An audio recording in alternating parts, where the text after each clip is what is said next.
Bonjour, l'invité du lundi vous propose une rencontre avec Romain Arciset. Romain Arciset est candidat aux législatives 2012. Je vous rappelle d'ailleurs au bas de l'écran l'adresse de la rédaction. Vous pouvez poser toutes les questions que vous voulez, réagir aux émissions et réagir aussi, faire des propositions pour les candidats et poser vos questions aux candidats. Romain Arciset, bonjour. Bonjour. Alors j'aimerais aujourd'hui et je vous remercie d'être sur le plateau d'Asia Télévision, j'aimerais aujourd'hui aborder votre programme. Vous vous présentez donc aux élections législatives. Alors, est-ce qu'on peut dire que c'est une candidature indépendante? Oui. Hein, on peut le dire. Indépendante et libre. Indépendante et libre. Libre de toute parole. Voilà. Pour quelle raison vous n'avez pas voulu, par exemple, avoir un parti derrière vous? Il n'y en avait aucun de gauche à droite qui vous... C'est pas qu'il n'y en avait aucun, mais je suis parti du principe de ce qu'on voit un petit peu en ce moment à gauche et à droite. C'est que pour obtenir une investiture, on a besoin d'être passé par un certain nombre d'étapes. Oui. Et une fois qu'on obtient cette investiture, on s'est déjà plus ou moins corrompu Oui. auprès de personnes. On a dû faire des cadeaux. Et moi, je veux que ma démarche soit la plus pure possible et la plus libre possible. Et c'est pour ça que j'ai pas cherché à avoir une investiture, parce que j'avais envie d'être libre. Et il y a un autre point, c'est que j'ai pu aller visiter l'Assemblée nationale en tant que spectateur au mois de septembre. Moi, j'ai vraiment été frappé par ce qu'on appelle le vote de consigne. Et finalement, que quelqu'un de droite ait une bonne idée à gauche, on va voter contre. Que quelqu'un de gauche ait une bonne idée à droite, on va voter contre. Et j'avais pas envie de rentrer dans ce jeu-là. J'ai envie de dire, tu as une bonne idée, je peux t'appuyer. Bon. C'est une forme de liberté. Alors, Romain Arciset, rentrons dans le vif du sujet. Quel est votre programme? Qu'est-ce que vous proposez à vos électeurs de la 11e circonscription?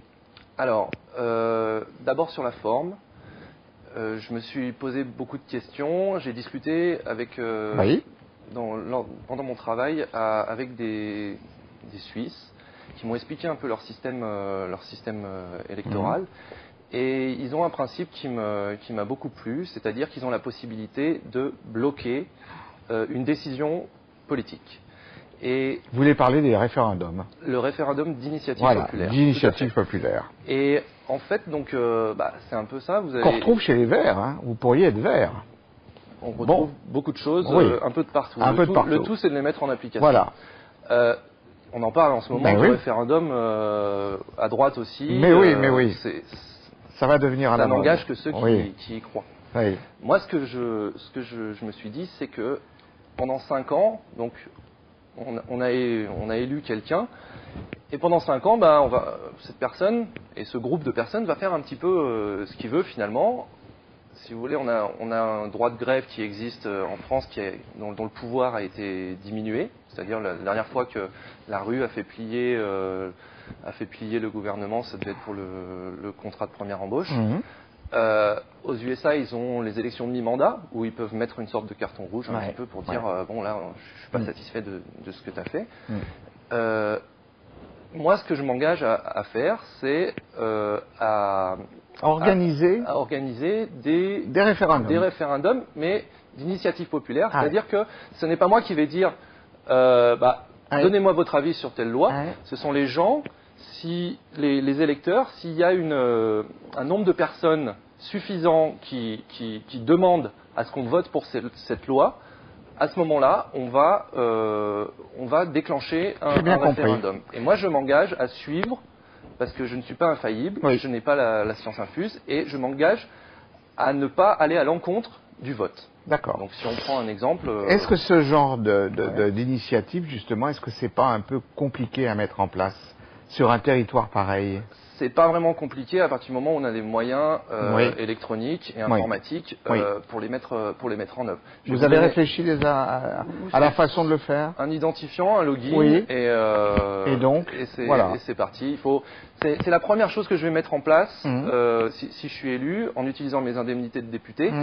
C'est pour mettre en place ce programme. D'accord. Si vous voulez, je vais vous donner un exemple qui est un peu bête, mais on vote on vote tous les jours pour élire qui va gagner la Star Academy ou qui va par SMS. C'est possible, ça a déjà été fait et c'est pas forcément compliqué à mettre en place. Ce sera pas par SMS. Sauf que là, il faut quand même contrôler entre la sécurité. C'est pas comme les SMS justement. Hein. Il vaut mieux contrôler qui vote. Est-ce que les gens votent pas 3 fois ou 4? Enfin voilà. Non, moi ça va se faire avec. Vous êtes inscrit sur une liste électorale. Vous avez un email. Cet email va vous servir d'identifiant. Et ensuite, vous pourrez voter. Si vous voulez, vous avez un compte bancaire avec un numéro de compte.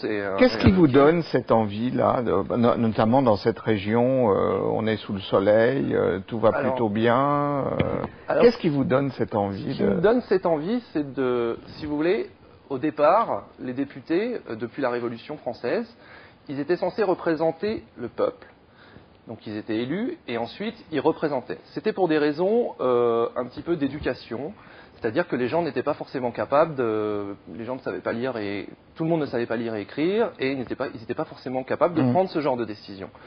La population qu'on a au niveau des Français de l'étranger, c'est une population qui est pour la plupart avec un haut niveau d'éducation.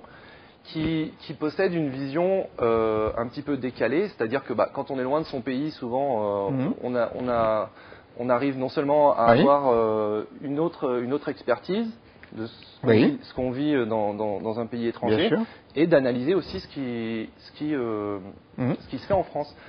Et moi, je pense que c'est intéressant de commencer ce type d'initiative pour ensuite l'étendre au reste des circonscriptions, dans cette circonscription et dans les circonscriptions des Français de l'étranger, parce que justement, je pense que les gens sont à même de prendre en main leur destin et de participer activement et au jour le jour, j'ai envie de dire, aux décisions qui sont prises. Parfait. En matière de fiscalité, qu'est-ce que vous proposez? Parce que on parle beaucoup de fiscalité dans cette campagne. Alors, vous, qu'est-ce que vous proposez? C'est vrai que la fiscalité, on en parle beaucoup. Tout à fait. Moi, j'ai essayé de réfléchir sur la définition du mot impôt. À quoi sert l'impôt? L'impôt sert généralement à financer nos services publics. Donc pour quelqu'un qui vit en France, le service public, ça va être la police, ça va être l'éducation, ça va être les routes, etc. Pour quelqu'un qui vit à l'étranger, c'est plus compliqué parce qu'il n'utilise pas toutes les ressources que peut donner la France. Donc, il faut que l'impôt, si impôt il y a, il soit utilisé justement pour financer les infrastructures du pays dans lequel la personne se trouve, dans la circonscription éventuellement, mais pour financer les écoles, financer les services économiques, parce que les services économiques doivent être accessibles à tous, éventuellement les services culturels, ce genre de choses. L'impôt, si impôt il y a, doit être utilisé à ces fins. C'est-à-dire que vous pensez que le français de l'étranger, par exemple, n'a pas à participer aux routes, à tout ce dont il dispose en France? C'est une question de justesse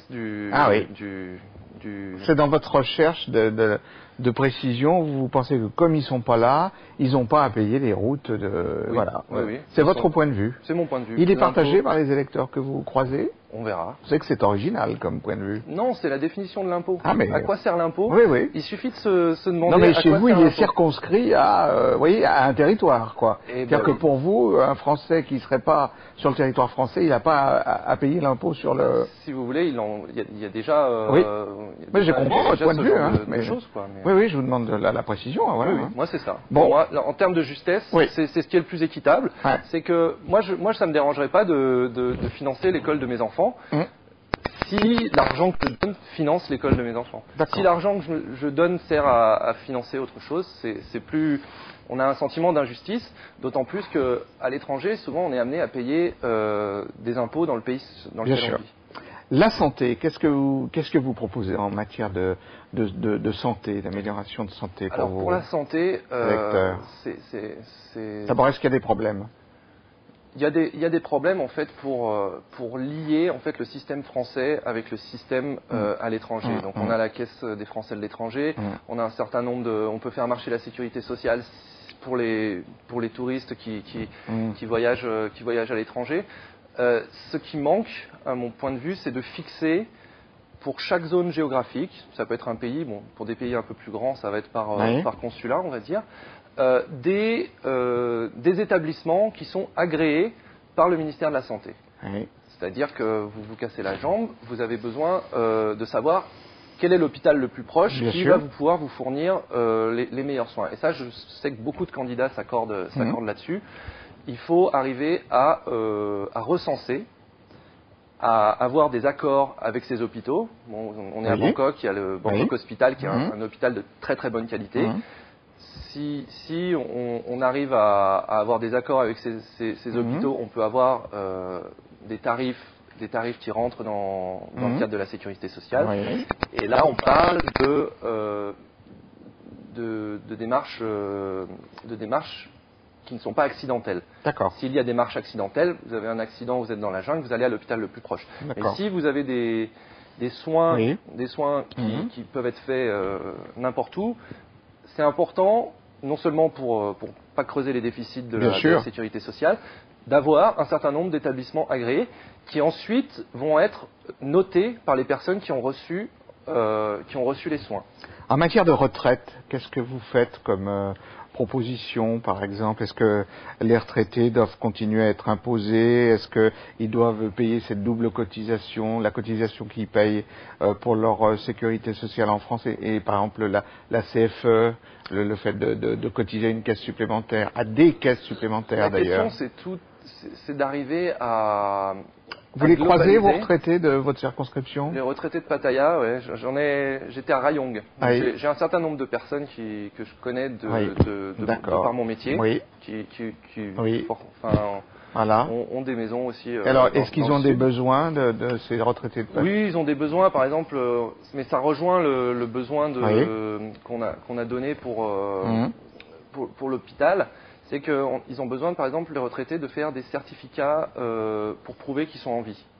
Si vous voulez, parce que comme on est à l'étranger, on peut très bien mourir et continuer à toucher la retraite. C'est un exemple.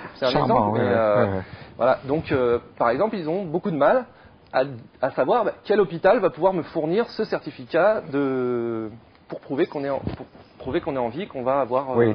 Donc, il y a des exemples comme ça. Après, c'est vrai que c'est une vie assez agréable qu'un retraité. Je ne vois pas de gros problèmes vis-à-vis du retraité. Je sais que M. Testard vous en parlera certainement mieux que moi. Vous allez l'aborder avec M. Testard, nous avons effectivement nous avons détecté quelques sérieux problèmes. Effectivement, voilà, très très sérieux problèmes sur la circonscription et pas des moindres. Romain Arcizet, je suis ravi de vous avoir accueilli sur ce plateau. Vous reviendrez bien sûr, parce que vous avez plein de choses à dire et à proposer. L'invité du lundi se termine. Je vous rappelle l'adresse de la rédaction en bas de l'écran, la rédaction asiatv@gmail.com. Vous pouvez donc réagir à l'émission, poser des questions aux candidats. L'invité du lundi se termine. La semaine prochaine, nous aurons un autre invité. À bientôt.